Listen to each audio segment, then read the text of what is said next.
What are we listening to today? The Immigrant Project by Girish and Astha. Hey everyone, welcome to another episode of the Immigrant Project. I'm your host Girish, and today we have Nida Atik joining us as our guest.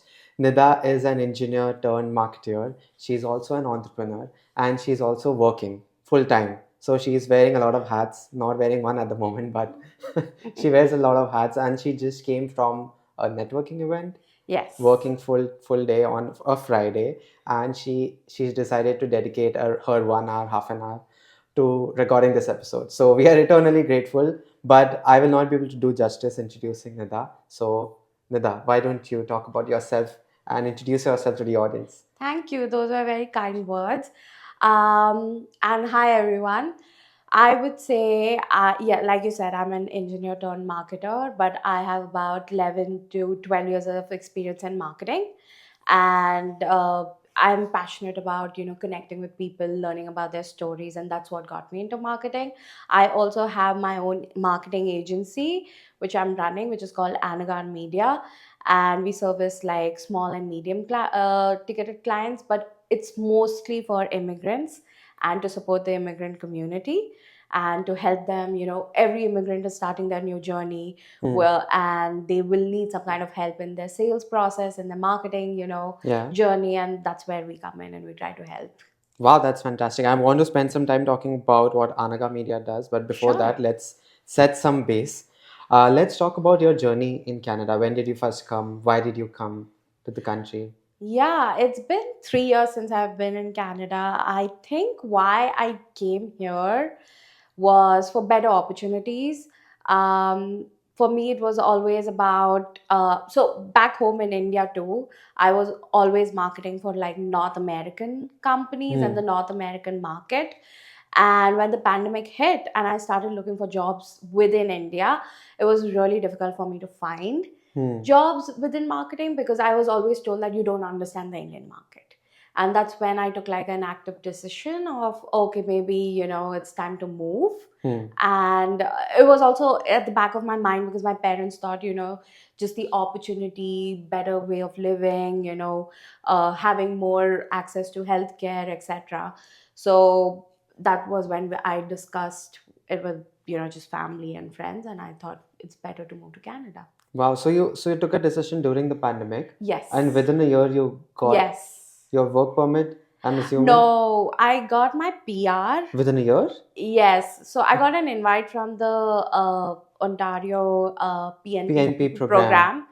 And that's how I was on in the express entry, queue, and I got the invite, and that's how I applied and I came in. Wow. Guys, for those who want to know about PNP, our video released in August. You can check it out. We'll also paste link in the description box below. Great. Yeah, okay. So 3 years ago, and let's talk about your transition or how you pivoted from being an engineer to marketer, especially in a country like Canada. I mean, you were doing marketing there, but a lot of people come here with a very different background which they have in India, but they end up taking different courses like HR, international business, etc. And some of them sometimes tend to struggle to find jobs in the country. Mm-hmm. So do you think that people should be pivoting? If yes, do you think this country provides a right platform for them to do that? I think they do. In my opinion, so for me, I transitioned into marketing back home in India Yeah. itself. I think I work for a really good company. I don't know if maybe a lot of Indians are aware of it. It's called Tech Mahindra. So I got the Who doesn't? yes. So I got the opportunity to work there, and pretty cool initiatives within that organization was I was in tech, but there were like a lot of these initiatives called thousand leaders, shadow board members, where you could, assist. You could basically shadow CXOs, learn Yeah. from them. And so I was part of these different initiatives. I started getting into all of these activities, and that's how I moved into marketing. That's when I realized that I have a creative side. Of course, Hmm. everyone's an engineer in India. Everyone, if you don't know what to do, you just do engineering. So that's what I did, because I didn't know what I wanted to do after the 12th, and so my dad's like, okay, just pick up, just do Engineer. engineering. And so that was the obvious choice. But when I started interacting with clients when I was working, I realized that I you wanted to solve problems. I wanted to understand the audience better. I wanted to understand the product. And so that's when I started exploring more of my marketing side, if you will. And it was a great company. It gave me the chance to switch. I think in Canada, I've seen personally with a lot of my friends, uh, they have moved from, say, a tech domain to their entrepreneurship Yeah. journey, or they've started off as, say, a HR, but they've come here and they moved into marketing. I like Hmm. so many examples like that. What I do feel is, for you to do that, you need to show initiative and you need to show some kind of project or work that you've done, Skills. skill set, if you will. For me, what I've realized, one of my friends, really good friend, she was in HR back in India, and when she moved to Canada, she got a marketing role because she was doing a lot of freelance projects. Hmm. She was here for 6 months. She just went to like these mom and pop show, stores, and asked them, like, I'll do marketing for free Yeah. or at a very minimal cost to help you, put you on like the local listing on Google, Yeah. do a local SEO for you, stuff like that. And she collected testimonials and projects like that. Hmm. And that acted as a base for her to do, Wow. to showcase on her resume and get the job that she, of course, she didn't get like a director role or a marketing Of manager course, role. You have to start small. she got her foot in the door Yeah, somehow. but somehow she got her foot into the door. And so I think that is very important here, especially people are very open minded. They want to give you the chance, but you need to show initiative and you need to show that you can do it. And if you can prove that, I think it's possible. Wow. Okay, so I wanna talk to you about entrepreneurship because you said you're an Yeah. entrepreneur, you have your own digital agency, and I was doing some research recently, and I realized that Canada is one of the top 10 countries in the world that promotes entrepreneurship. It's good for business. I mean, you can start your business freely Mm-hmm. in this country, and there are also a lot of government grants that help you support you. But one of the people that I knew, they wanted to establish their own cafe in the Mm-hmm. country, but without a lot of credit score, without a lot of funds in the bank, they were not able to match the grants that government was not able to match the Mm-hmm. grants that they could probably Mm-hmm. invest. So there was a bit of a gap there. So being an entrepreneur, how was your journey like, where if you did get any funds, how did you manage to secure those funds? And in general, how's the environment been for you? So, first of all, it's been great for me, like from a entrepreneur perspective. Back home, when I started so I did try to start my company in India too, Hmm. and it was like a huge legal process. You had to know a lot of things, Oh. go in and out, talk to different people, etc. Uh, in Canada, it was very quick. I spoke to a bunch of lawyers. I didn't even have to go. It got registered. I started my online business, set up a website, and like it was all go, and just have a accountant now Hmm. handy to do stuff. For me, my company is still bootstrapped. I haven't requested for any Wow. grants or even raised any funds, but I'm hoping to do that in future. Hmm. And the aspect where people face an issue with, I also came in with no credit score. I do feel that for certain, like if it's a cafe, of course you need some kind of money, so you'll have to probably look into your savings if you're really passionate about it and do something. But 1 year from now, when I started the agency, of course I was not eligible for any grants. I wasn't looking also for them. But right now I see, like, after building up my credit score, I see a lot of opportunities out there. So I would say just be patient because you're Hmm. new. And I would say build a very good credit score, have like a business credit card, have your personal credit card, try Oh. to yeah, I think that was very beneficial. My accountant was really good in explaining all of those differences for me. Hmm. Sometimes we make this errors where we're like, oh, we're spending it on personal, but we can count it as a business expense. You can't do that. So Hmm. just find yourself the right accountant, the right person to talk to. I think I found that person, and it was really great for me because then I knew exactly how to build that credit score for me now to be eligible for all of these different grants, if you will, or even Wow. like loans if I need to take any. Hmm. So for someone who's listening to this episode and they want to start their own business, you would suggest them registering their company, which is which Yes. is easy, I'm assuming. Yeah, very You have to easy. do provincial or you have to do like a there's Uh, two different ways, right? there's two. Actually, you have Federal to, and provincial yes, you have to do registration? both. Oh, both. If you want to do it all over Canada, but if you're only focusing on like in Ontario, Yeah. then you have to just do provincial. I did both. I just wanted to be out there all over the place. Yeah, so register your business, number one. Number two, and that would mean you talking to a very good lawyer. Yeah.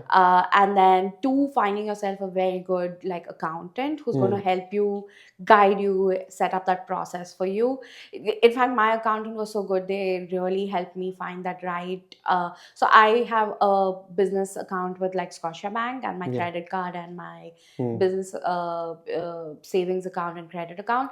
And so they had connected me with like a really good person there who was like my account, if you will, like a account, like a person who you can go and talk to. And they Personal introduce finance a expert. personal finance expert, you could call. And he was really helpful in connecting me with various groups. So I didn't know like Scotia had like a women entrepreneurs group. You could Wow. just go talk to people over there, get your Mentorship and mentorship. You everything. can just go put your product out there, get Wow. feedback. So I feel like just finding those right people for you is very important, and getting those right connections. Wow. So accountant, lawyer, get your business registered. Yes. Probably very, very basic, Very basic basic things. necessities if you Yeah. want to probably start your own business. Yes. Wow. Okay. So a lot of these immigrants that they come to not come to Canada with the dreams and aspirations of owning expensive cars, expensive houses, but when they actually land here, reality hits them, and this Yes. is a reality none of us can escape, honestly. Yes. And there's this term that has been circulating in the internet, which is called reverse immigration. Yes. I don't know if you've heard about that term or not, but it's quite out there. Every channel, every news publication house is talking about it. Yeah. What are your thoughts on reverse immigration and, in general, immigrants coming to Canada and contributing to the economic growth of this country? Yeah. So being an immigrant myself, I feel like, especially with most of my friends have also gone back, and some of them have stayed here. They've gone Being, back. yeah, they've gone back, and most of them have stayed here too. Hmm. Like they're very resilient. So in my opinion, I feel, especially like looking at the people who have really gone back home, Hmm. they've not done proper research before coming in. So, for Okay. example, the day I landed, 2 days later, there was a close friend who landed too. Yeah. I knew if I needed to find a house, it would take me like another 2 or 3 months. Hmm. And I had to pay maybe 5 or 6 months rent in advance because I didn't have a credit score. Yeah. Uh, she didn't come under that assumption. And for me, it took a long time, in my opinion. I was in like Airbnbs for the next 3 months, but I found my place like in the next 3 months and I got in. It just took her like 6 to 8 months. She was in and out of different friends' homes, Oh no. Airbnbs, maybe hotels, and she was really frustrated. And I think partly it was because she didn't research enough. She didn't know what it looked like. So for me, I would suggest for anyone who's coming in, research as much as you can and also save before coming in. Save. Yeah, because you're not, everything's dependent on a credit score, so you're not going to get that credit card, you're not going to get that loan. Yeah. So don't come dependent on it. Also, people are under the assumption that I'm going to land there, I'm going to find a job. It does not work as simple as that. I feel like you again need to research about the job market. You need to understand what skill sets are required, what is currently trending, which companies are doing well, Yeah. etc. How to write your resume. Which industries are also doing well? Exactly. I Yeah. feel like in India, LinkedIn is not very big, Yeah. but in North America, LinkedIn is like your go-to to find a job, your online resume. I had so many HRs reach out to me when I landed in Canada because I had a strong LinkedIn Really? profile. Wow. Yes, and I was looking for jobs, and I was like, I literally send them emails. I'm like, should I send my resume? They're like, no, I've got your LinkedIn profile. I've heard that so many times, especially when I had come in. So I think people forget that those are like those powerful tools for you to utilize. It's free of cost too, right? So go train yourself, build up your resume, find out what the job market looks like. I think people tend to, these are very basics, very Yeah. But cliched people don't things. realize this, They you don't know? realize that. And so in my opinion, I feel like yes, like of course there's reverse immigration going on, but in my opinion it's happening to people who don't research enough before coming Hmm. in. You need to research enough for you to be able to say, yeah, I have a strong foundation to go now and get stuff done. And if not now, then save up. Like I decided like during pandemic I wanted to move, but it took me like a year to save, Hmm. to make all of those decisions. Then I put myself on like the express entry profile, and then I got invited. Like it's a long process, but you have to make sure that you have like a base before coming in here. Wow. So in a sense, you're saying anyone who wants to come to move to Canada or even North American, not any North American country, they should do their research. They Yes. should definitely work on their LinkedIn profile. They Yes. should have enough capital to sustain themselves for at least 6 months Yes. because this country or this continent Six. requires credit score. Yes, 6 months to a year, I would say. I had 6 months like, to a year. I had funds for a year for my rent, food, all the basic necessities for a year. I calculated that. Hmm. I didn't want to stay anywhere else but in downtown Toronto, because my go to was, of course, I'm going to start my own business. So I wanted to be in the place where I could network with everyone. And of course, finding a job, most of the jobs are here. For me to travel all the way from Mississauga and Brampton would be long. Yeah. So I did my research. I found what rent looked like, what the prices look like. So I started saving more.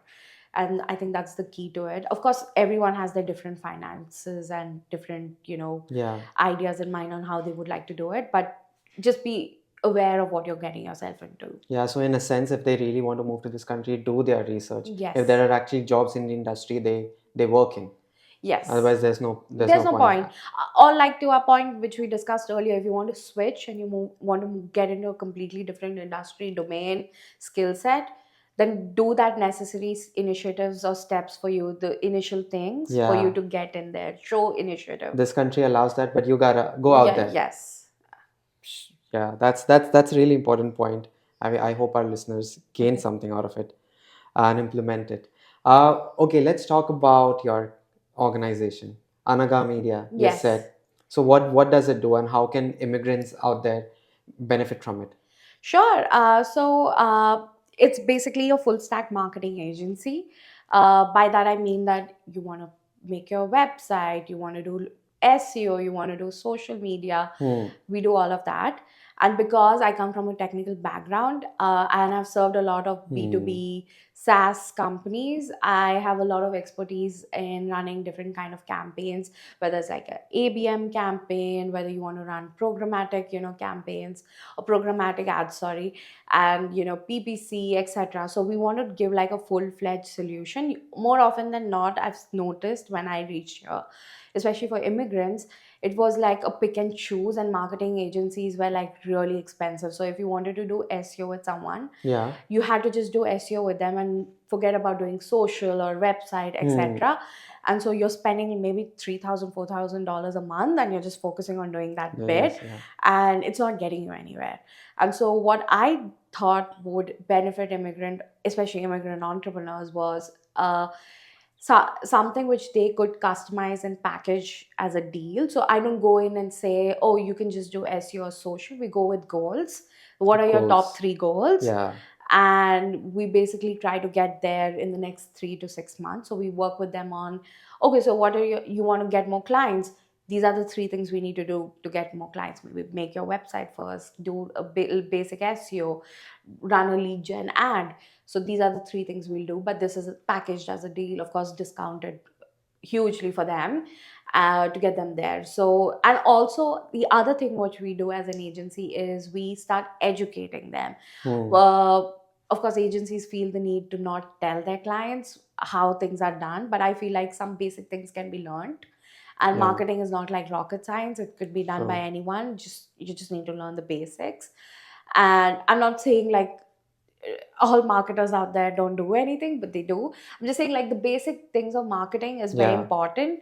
And so some of the things what I do during my conversations, consulting, if you will, or talking to them, is tell them, hey, this is something I can teach you, and you Yeah. can start picking it up on your own from the next month, and maybe we can use those funds to probably do something So you're else. empowering the clients in a way. Yes.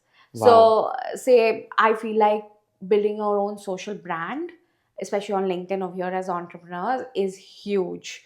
So, It is so underrated, you it's know. also very underrated, but it's huge. So, if you have a very good like LinkedIn presence, it's going to do wonders for you. Like, people just reach out, they want to talk to you, but that also comes with the cost of you have to be very active, and you Hmm. need to know what you're talking about.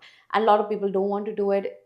It could be they're introverts, they don't like doing it, or Yeah. someone does not want to be on social media. So how do you get that person, or how do you automate that process for them? So that's one of the things which we help them to do. And I'm like, hey, I can do this for you in a month or two. I'll teach you how I'm doing it, and then you pick it up from there.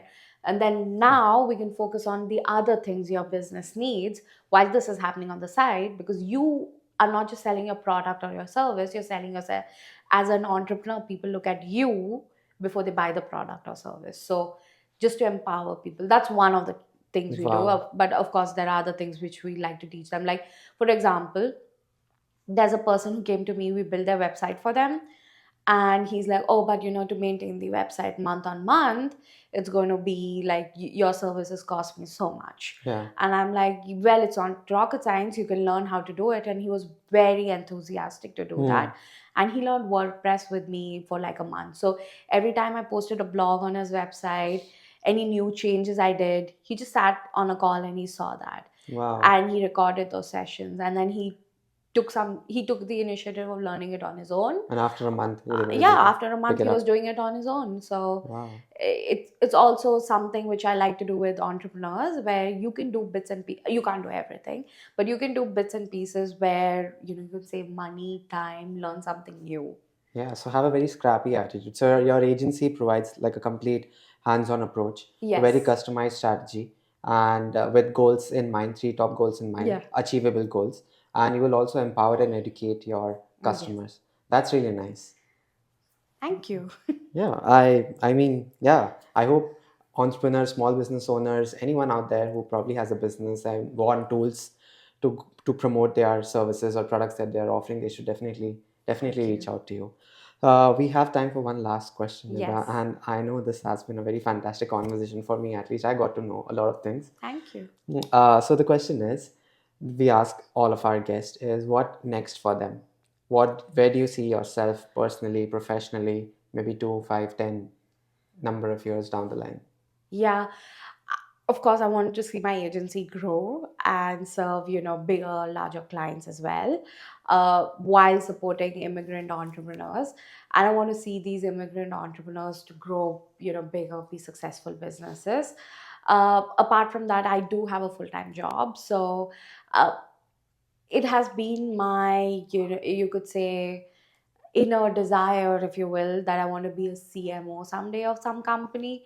That since I've taken up marketing 10 years ago, that has been like on my checklist, and I do everything possible to get there. So it's like updating myself, updating my skill set, networking with people, finding the right mentor. So I'm like working towards that. So hopefully, maybe in the next 5 to 10 years, that's something I want to do. I think with the skill sets and the talent and the knowledge that you bring, I think 5 or 10 years is a very long time. I think within a couple of years Thank you can see yourself become the CMO. Oh, Thank you. wow, this has been a very fantastic conversation. If our audience out there they want to reach out to you, how do you think they should connect with you? LinkedIn, I'm very responsive. Usually I get back to you like within a few hours or minutes, LinkedIn. Or otherwise, you can drop in a message on my website, which is www.anagarmedia.com. I pretty much respond there as well. Wow. So yeah, if you're listening to this on an audio platform, we'll have the links in the description. And if you're watching it on a YouTube video, it'll be in the description, guys. Thank Thank you you. so much, Nida, for being a guest today. We really enjoyed it, and I hope you did too. And I Yes. hope audience got some insights as well today. Yes, I really enjoyed this. Thanks for having me. Thank you. Take care. Bye. Thanks, guys.